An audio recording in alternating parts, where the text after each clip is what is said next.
ازيكم عاملين ايه؟ انا اسمي محمد العلوي، انا صحفي استقصائي. طبعا من كام يوم في خلال الاسبوع اللي فات وقع في ايدينا عقد شراء عقار. طبعا يعني اكيد بتقولوا دلوقتي ايه الجديد او ايه الغير عادي في كده. طبعا العادي ان هو عادي شراء عقار مفيش اي مشكله، انما الغير عادي ان صاحبه العقار نفسه اسمها معايا في العقد اولجا يانشكو. طبعا هتقولوا لي مين دي؟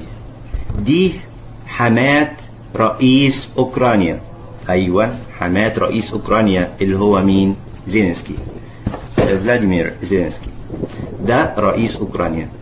طبعا اشتريتها فين؟ اشتريتها عندنا في مصر، اشتريتها في الجونة ب5 مليون دولار. الكلام ده العقد ده اتوثق بتاريخ 16 مايو 2023.